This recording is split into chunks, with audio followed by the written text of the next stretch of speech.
నమస్కారం సార్. నమస్తే. సార్, తిరుమల తిరుపతి దేవస్థానంలో కుంభకోణం జరిగింది అని చెప్పేసి ధర్మారెడ్డి అండ్ కరుణాకర్ రెడ్డి వీళ్ళిద్దరి పైన కూడా కేసులు నమోదయ్యాయని అంటున్నారు సార్. అసలు ఏం కుంభకోణం, ఏం జరిగింది సార్ అక్కడ? యాక్చువల్గా తిరుమలలో ఎప్పటి నుంచో కుంభకోణాలు జరుగుతున్నాయనేది గతంలో కూడా ఆరోపించారు. ముఖ్యంగా అక్కడ కిరణ్ రాయల్ జనసేన అతను ఇదే పనిలో ఉన్నాడు. ఎప్పటి నుంచో కూడా అక్కడ ప్రధానంగా ఆయన ఆరోపించిందేమో రోజా మీద. రోజా ఇక్కడ కుంభకోణాలు చేస్తుంది, టికెట్లు అమ్ముకుంటుంది, స్పెషల్ దర్శనాల టికెట్లు వివిఐపీలకు అమ్ముకుంటుంది, ఇవన్నీ ఆరోపించారు. అలాగే తెలుగుదేశం వైపు నుంచి ముఖ్యంగా మీడియా, ఆంధ్రజ్యోతి అయితే ప్రత్యేక కథనాలు ధర్మారెడ్డి మీద రాశారు. అప్పుడు ఈవో ధర్మారెడ్డి ఒక 2 కోట్ల గోల్డ్ వాచ్ ఒక జడ్జికి ఇచ్చారు, ఇవన్నీ కూడా రాశారు. దాని మీద మరి న్యాయ వ్యవస్థ కూడా విచిత్రంగా స్పందించలేదు. నిజానికి అది పెద్ద ఆరోపణ కదా, జడ్జికి ఇచ్చారంటే జడ్జి తీసుకోలేదని రాశాడు. జడ్జి అవమానించి తిట్టి పంపించాడు అని ఏదో రాశారు. అంటే వీళ్ళు న్యాయ వ్యవస్థని కొనడానికి ట్రై చేసి ఫెయిల్యూర్ అయ్యారనేది కథనం అప్పుడు. సో ఇప్పుడు వీళ్ళ గవర్నమెంట్ వచ్చింది కాబట్టి గతంలో ఏమేమి ఆరోపణలు చేశారో దాని మీద అంతా కేసులు పెట్టే కార్యక్రమం తెలుగుదేశం ప్రభుత్వం చేస్తుంది. అందుకని డైరెక్ట్గా కొన్నేమో ప్రభుత్వమే పెడుతుంది, కొన్నేమో వాళ్ళ పార్టీ నాయకులు కంప్లైంట్లు ఇస్తే పెడుతుంది, కొన్నేమో మిత్రపక్షాల నాయకులు ఇస్తే పెడుతుంది, కొన్నేమో వ్యక్తులుగా ఎవరో ఇస్తారు కంప్లైంట్లు. ఈ రకరకాల మెథడ్స్లో తెలుగుదేశం ముందుకెళ్తుంది. కేసులు పెట్టడంలో కూడా అన్నీ కూడా ప్రభుత్వమే చూసుకోకుండా రకరకాల పద్ధతుల్లో కేసులు పెట్టించే కార్యక్రమం చేస్తుంది. ఇప్పుడు టీటీడీకి సంబంధించి ఇద్దరి మీద కంప్లైంట్లు ఇద్దరు తెలుగుదేశం నాయకులు ఇచ్చారు. గురజాల మాల్యాద్రి, నీలాయపారం విజయ్ కుమార్ అనే ఇద్దరు తెలుగుదేశం నాయకులు.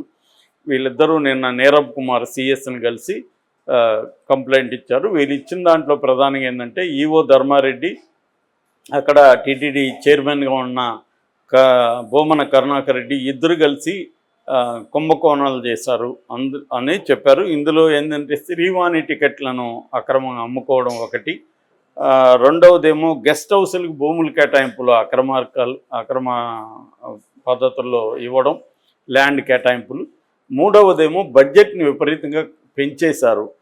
మనకి ఎస్వి సుబ్బారెడ్డి ఉన్నప్పుడు బడ్జెట్ 475 కోట్లు అయితే బోమన కరుణాకర్ రెడ్డి వచ్చినాక 1772 కోట్లు పెంచేశాడు. అంటే దాదాపు 1300 కోట్లు పెంచేశాడు. సో ఈ పెంచిన డబ్బుల్ని దేనికి ఖర్చు పెట్టారు, వీటి మీద తేలాలి అనేది రాశారు, అనేది కంప్లైంట్ ఇచ్చారు. ఈ నేపథ్యంలో ఆంధ్రజ్యోతి మళ్ళీ ఒకసారి ఆ 2 కోట్ల డైమండ్ విషయాన్ని కూడా ముందుకు తీసుకొచ్చింది. సో జగన్ మీద ఉన్న క్రిమినల్ కేసుల్ని కొట్టివేయించుకోవడం కోసం కోర్టు జడ్జిల్ని మ్యానిపులేట్ చేసే దానికోసం ఈ ధర్మారెడ్డి రంగంలో దిగాడు. యాక్చువల్గా ధర్మారెడ్డి ఐఏఎస్ కాదు, ఐఏఎస్ వాళ్ళనే అక్కడ ఈవోలుగా పెట్టే సంప్రదాయం ఉంది. దీన్ని బ్రేక్ చేసింది ఫస్ట్ వైఎస్ఆర్. అలాగే ఇప్పుడు కూడా జగన్ కూడా ఐఏఎస్ వాళ్ళని కాకుండా ఈ ధర్మారెడ్డిని పిలిచాడు. ధర్మారెడ్డికి ఏంటంటే నేషనల్ లెవెల్లో పరిచయాలు ఉన్నాయి. అక్కడికి జడ్జెస్ అందరూ వస్తారు కాబట్టి తిరుమల, అక్కడ వాళ్ళకి కొంత టైం కూడా ఉంటుంది స్పెండ్ చేయడానికి. సో వాళ్ళతో డీల్స్ మాట్లాడుకోవడానికి, నేషనల్ లెవెల్లో మేనేజ్ చేయడానికి ఇది చేస్తున్నారనేది. ఇది వాస్తవమే ఉండొచ్చు. ఎందుకంటే ఇదే పని తెలుగుదేశం చేయదా? తెలుగుదేశం కూడా చేస్తుంది. తెలుగుదేశం న్యాయ వ్యవస్థని ఇన్ఫ్లుయెన్స్ చేయలేదా గతంలో? ఏ పార్టీ చేయడానికి ట్రై చేయదు. ఇక్కడ కేసీఆర్ చేయలేదా? కేసీఆర్ రమణకి ఇక్కడ ఇచ్చారనేది అప్పట్లో కుంభకోణం జరిగిందని కూడా రాశారు. ఆర్బిట్రేషన్ సెంటర్కి సంబంధించి అప్పనంగా ల్యాండ్ ఇచ్చేశాడు కేసీఆర్ అని. సో అలాగా ప్రతి ఒక్కరూ కూడా న్యాయ వ్యవస్థని ఇన్ఫ్లుయెన్స్ చేయడానికి ట్రై చేస్తారనేది ఆరోపణలు ఎప్పుడూ ఉన్నాయి. అందుకని న్యాయమూర్తులుగా ఉండేవాళ్ళు ప్రైవేటు ఫంక్షన్లకి ఎందుకు వెళ్తారు పెద్దవాళ్ళకి? ఆ మధ్య కూడా రామోజీరావు మనోహరాల పెళ్లికి జడ్జిలు అందరూ వెళ్ళారు. దాని ఫోటోలు, దాని న్యూస్ కూడా అప్పట్లో బయటకు వచ్చాయి. సో అంటే ప్రతి ఒక్కరు కూడా డబ్బులు ఉన్నవాడు ఖచ్చితంగా వ్యవస్థల్ని, డబ్బు అధికారం ఉన్నవాళ్ళు వ్యవస్థల్ని ఇన్ఫ్లుయెన్స్ చేయరా? వాళ్ళకి అవసరం వచ్చినప్పుడు చేస్తారు. సాధారణ మనకేదో ఇష్యూ వస్తుంది, మనకి ఎవడు పోలీసు వాడు తెలుసు, ఎవడు ఇంకొక అధికారి తెలుసు, మనకు తెలియకపోతే మన ఫ్రెండ్కి తెలుసు, ఫోన్లు చేస్తాంగా మనం. సార్ ఎవరో ఒక సిఐ తెలుసుంటే చెప్పండి మాకు ఈ ప్రాబ్లం వచ్చిందని. ఇది ప్రతి ఒక్కరూ ఓవరాల్ స్థాయిలో వ్యవస్థల్ని మేనేజ్ చేయడం చేస్తారు. ఎందుకంటే వ్యవస్థలు అంత పారదర్శకంగా డెమోక్రటిక్గా పనిచేయవు కాబట్టి మన ఇన్ఫ్లుయెన్స్ ఉపయోగించో, డబ్బులు ఇచ్చో, ఏదో చేసి అందులో మనం ఒక్కోసారి మనకు న్యాయం జరగాలన్నా కూడా రికమెండేషన్లు చేసుకోవాలి. నేనేం తప్పు చేయలేదు సార్, కానీ నా మీద వాళ్ళు అవతల పార్టీ దగ్గర డబ్బులు తీసుకొని నా మీద తప్పుడు కేసులు పెడుతున్నారు. సో అందుకని మీరు నేను కూడా కొంత డబ్బులు ఇస్తాను, రికమెండేషన్ చేసిన నేను నిర్దోషిని, ఆ నిర్దోషి అనేది తేలాలంటే కూడా నువ్వు డబ్బులు ఇవ్వాలి, పరపతి ఉపయోగించుకోవాలి.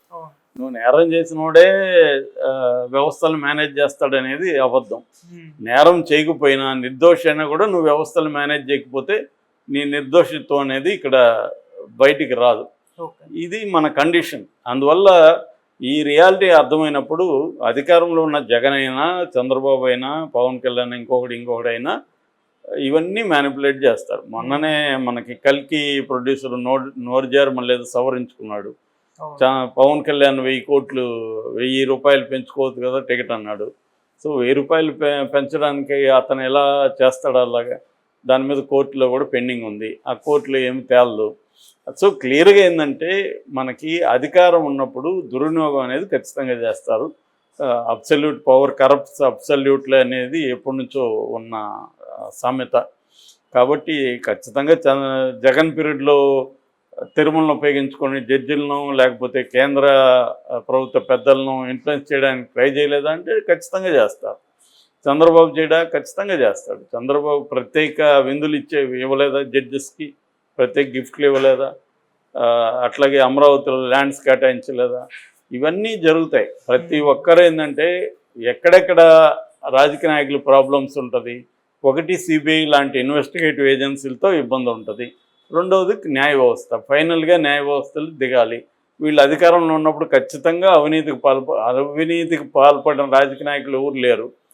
మోడీ లాంటి వాళ్ళు పాల్పడరు అంటారు, కానీ పెద్ద ఎత్తున అదానికి అంబానీ కట్టుబట్టడాన్ని ఏమంటారు? అట్లాగే బీజేపీలో కూడా బోల్డ్ మంది అవినీతి పరులు ఉన్నారు. కాబట్టి క్లియర్గా ఏంటంటే అవినీతి లేకుండా ఇవాళ రాజకీయాలు లేవు. అక్రమ మార్గాల్లో తాము సంపాదించకుండా రాజకీయ నాయకులు ఎవరు లేరు. రాజకీయమే పెద్ద వ్యాపారం కాబట్టి ఆ వ్యాపారం అక్రమ మార్గాల్లోనే జరుగుతుంది. కాబట్టి ఇప్పుడు వీళ్ళు వస్తే ఆ కుంభకోణాలు బయటకు వీళ్ళు తీస్తారు, వాళ్ళు వస్తే ఈ వేల కుంభకోణాలు బయటకు వస్తాయి. ప్రజలకు అర్థమయ్యేది ఏమంటే ఎవడున్న కుంభకోణాలు తప్పు.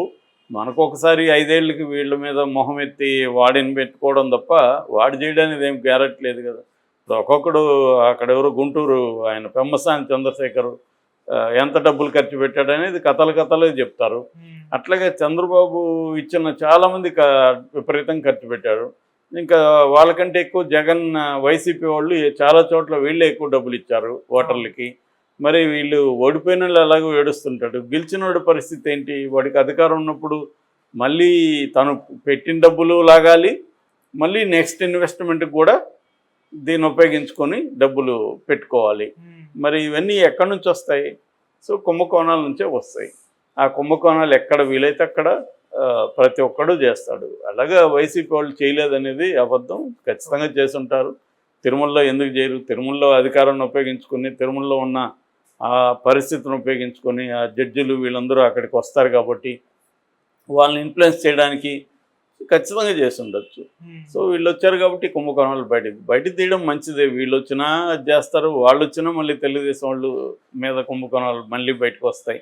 మళ్ళీ 5 ఏళ్ల తర్వాత పొరపాటున వాళ్ళు వస్తే ఇదే టాపిక్ రివర్స్లో మాట్లాడుకోవాలి.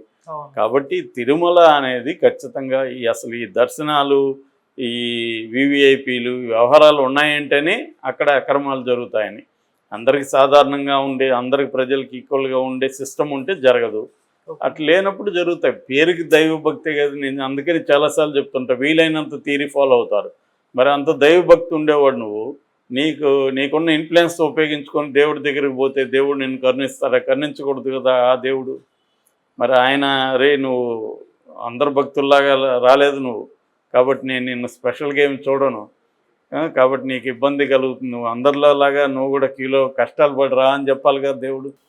ఇతని మరి ఎందుకు చెప్పట్లేదు అంటే క్లియర్గా ఏంటంటే వాళ్ళు అదొక యాక్టివిటీ తప్ప నిజంగా భక్తిలో సోకాల్డ్ ప్యూరిటీ ఇవేమి ఉండవు. ఎవడి పరపతుల్ని డబ్బుని ఉపయోగించి దేవుడి దగ్గర కూడా అందరికంటే ముందు పోవాలని, ప్రసాదాలు సపరేట్గా రావాలని ఇవన్నీ చేస్తారు.